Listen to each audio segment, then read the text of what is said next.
All right. Do you have a phone number or a rank? I have managing director. All right. Well, to me, then the Parks and Rec director is responsible for this property that we're on now. Yep. All right. So he takes rule over anything the police say, no matter who. If it's a captain, it doesn't matter. They're in charge of this park, not the police. So. But you can't violate our constitutional right to gather.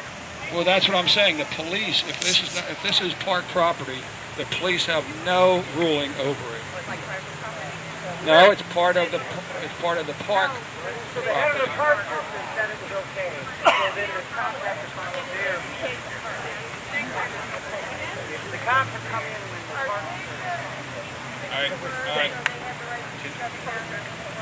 All right, guys. Can I get on stack just a second here? My name's Chris. If any of you don't know me yet, my name is Chris. Here from Kalamazoo. I grew up 10 minutes away from here. This is my home. I have a house on Edison. Also been in contact with the police pretty much all the way through the steps on this process. And this may sound like soapboxing for just a second. I'm just giving you my perspective as a local here that's been in this, okay? Up until about a week ago, the local authorities here have been very cool with us. They've been willing to meet with us. They've been willing to meet with Captain Ray, doing others. Now, the reason that we're here, the reason that this is a problem, and the reason that we feel like we have to go out on a march isn't about the cops. It's not about the police. It's about the police. It's about the people who give them their orders. What changed with our relationship with the local police was not anything to do with the local police in the last week. It was the people above them, and probably the people above the park managers. Now what we have is an impasse in the situation. And I'm speaking to you all from the heart, okay, as a brother. The guys that just worked with us came in after the first shift that was very clear that there wasn't a chance in hell that we were going to go on a march. The two individuals that just went through this with us were the ones that came in and compromised with us. They're getting orders from above them. We all know how the system works and how it's rigged here. U.S. soldiers have more of an opportunity to turn back and say no on an order than the police. All I'm offering is somebody local, somebody that's took relationships with some of these guys, that we not try to aim it at them. Make sure that it's clear that those two guys, they worked with us.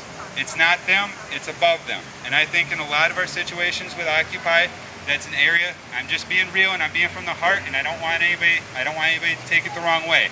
I know a lot of us have been hurt. We've had people helping us with food that have been very, very hurt by some of the police. But there's good and bad in everybody, and the two guys that just gave us this are doing so because they were ordered to do so. That being said, this is Occupy. This is a democratic process.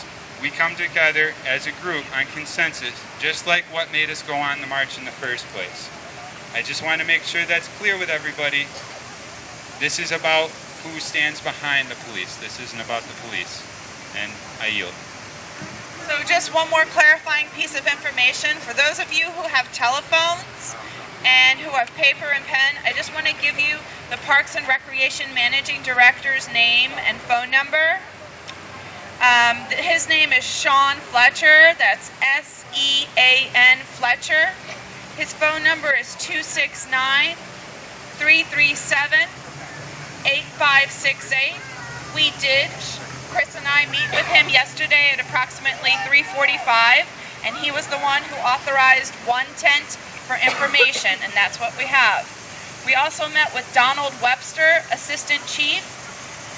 His phone number is 269-337-8059.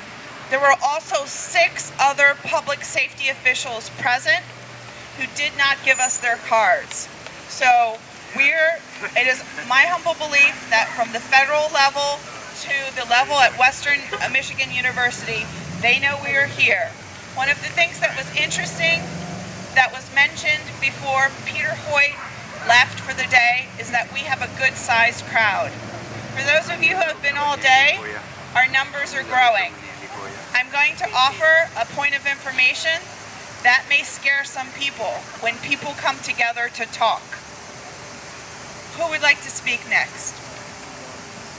I would like to know, as far as this grassy knoll, if it's an opportunity for any camping. Did they put any perspective as far as this grassy knoll goes? What's possible at that space?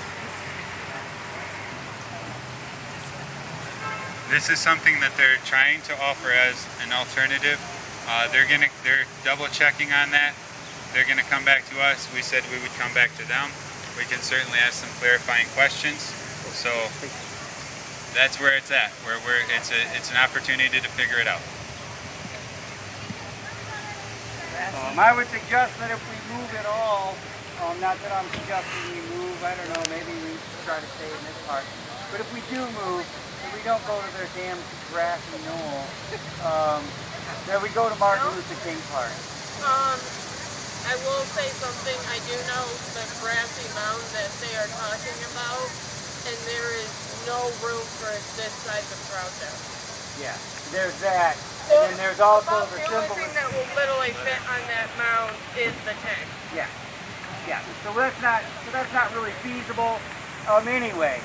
And I think that if we set up in Martin Luther King Park and decide to be present all night, if they take action against us, people might get hurt, God forbid. But it's a propaganda video. If that statue of Martin Luther King is in a shot with the authorities behaving badly. I will put in one thing. If you do move down that way, if people are going to want to sleep, I suggest that they do it in front of like the drop-in windows, because I used to be homeless and that's actually where I stayed, and I've really had no problems with the cops messing with me or any other real issues, except for one time we had like a little hoodlum gang of kids go through, but it's known as a pretty safe sleep spot if you're going to be down that way.